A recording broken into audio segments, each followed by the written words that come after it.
के बनेगा आजाद Hindustan, Indian army, Indian army, Indian army.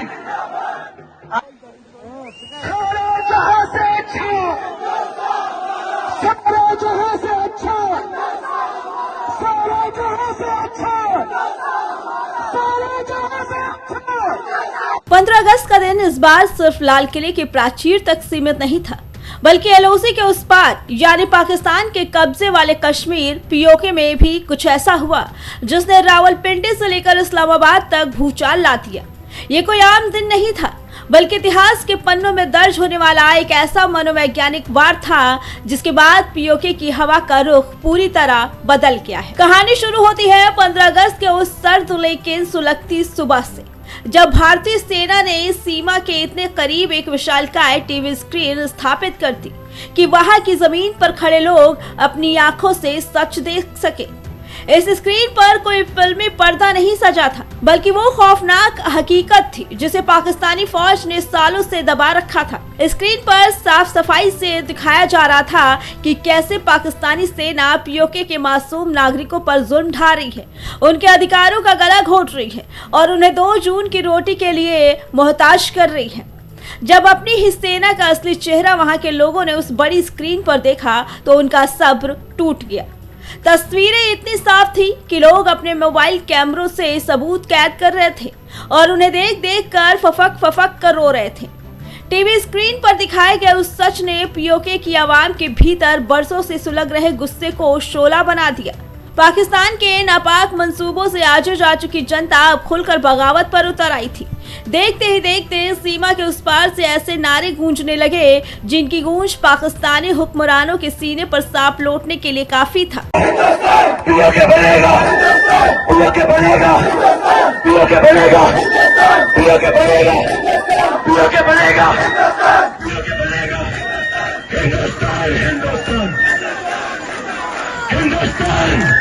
सारा जहां से अच्छा, सारा जहां से अच्छा, सारा जहां से अच्छा, सारा जहां से अच्छा। ये कोई मामूली विरोध नहीं था, बल्कि एक लाचार और कुचले हुए समाज का अपनी ही हुकूमत के खिलाफ खुला विद्रोह था, जिसने बता दिया कि जुल्म की दीवारें अब ज्यादा दिन टिकने वाली नहीं हैं।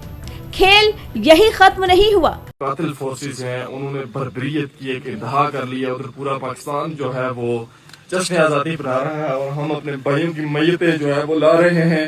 ये जुल्म इन फोर्सेस का और ये बर्बरियत दुनिया याद रखेगी। और ये कुछ बेगैर जो टोले फिर हमसे ये बकवास करते रहते हैं कि तुम हमें अपने भाइयों की बॉडियां दिखाओ, बेशर्मो तुम्हें इतना खून कहाँ से हम दिखाएं।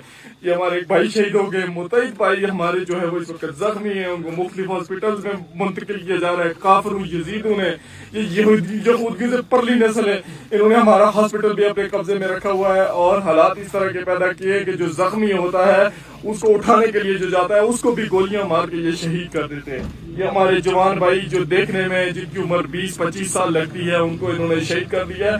आज हम इनकी माँ को जाके, इनकी बहनों को जाके, इनके खानदान को जाके क्या चेहरा दिखाएंगे कि कौन कातिल कौन जालिम हमने ऊपर अपने बिठाए हुए हैं।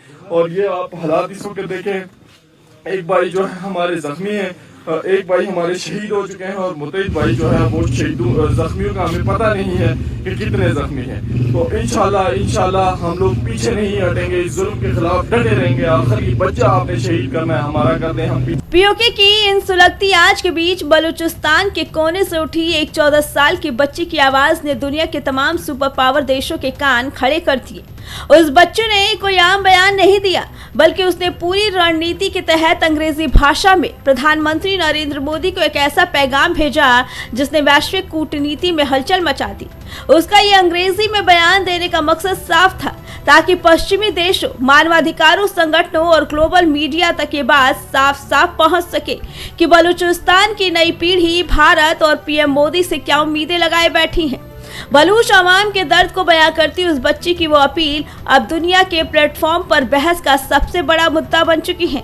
आजादी के दिन सरहद के उस पार जो खेल भारतीय सेना ने खेला, उसने पाकिस्तान को ये बता दिया कि अब जुल्म के दिन लग चुके हैं और इंसाफ की घड़ी आ चुकी है। इस पे आपका क्या कहना है, कमेंट करके जरूर बताइए। Bureau report, prime TV.